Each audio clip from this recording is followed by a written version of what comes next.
High, সবাই কেমন আছো? আশা করছি সবাই খুব ভালো আছো।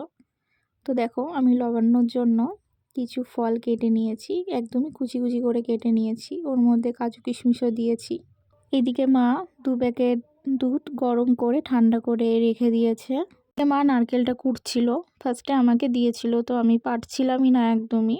আর অনেকটা দেরি হয়ে গেছিলো দেখে মা নিজেই নারকেলটা কুটতে লাগলো। আর লবণ্যতে যত কিছু দেয়া হবে তত টেস্টটা আরও বেশি ভালো হয়। দেখো, আমরা এখানে কাজ করছি আর মিঠি কি করছে, ও বেরোনোর জন্য ছটফট করছে যে দিদি কি করছে, মা কি করছে, আমি বেরোবো একটু ওদের কাছে। মায়ের নারকেল কোড়া হয়ে গেছে, তো সব নারকেল কোড়াটাই মা লবণের মধ্যে দিয়ে দিবে। এমনিতে অনেকটাই দেরি হয়ে গেছে, প্রায় 2টো বাজছিল, দুপুর। তো ভগবানকে ভোগ লাগাবে, সেই জন্য মা আরও বেশি তাড়াহুড়ো করছিল।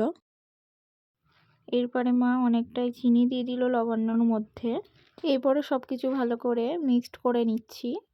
সামান্য আদা গ্রেটারে গ্রেট করে দিয়ে দিয়েছি, তাতে লবণ্য টেস্টটা খুব ভালো হয়।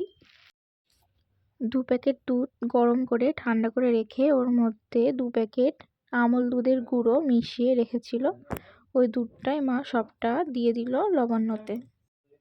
আতপ চাল ভিজিয়ে রেখে ভালো করে জল ঝরিয়ে নিয়ে মিক্সিতে মিক্সড করে ওই চালের গুঁড়োটা লবণ্যতে দিয়ে দিয়েছে। চালের গুঁড়ো ছাড়া তো লবণ্য একদমই হবে না। সব কিছু দেয়া হয়ে গেছে, এবার মা ভালো করে একটা হাতা দিয়ে নাড়িয়ে চাড়িয়ে মিক্সড করে নিচ্ছে। আমাদের লবণ্য রেডি হয়ে গেছে, এবার ভগবানকে ভোগ লাগাবে, তারপরে আমরা প্রসাদ পাবো। তোমাদের কার কার লবণ্য খেতে ভালো লাগে অবশ্যই কমেন্ট করে জানিও। তো আজকের মতো টাটা, সবাই খুব ভালো থেকো।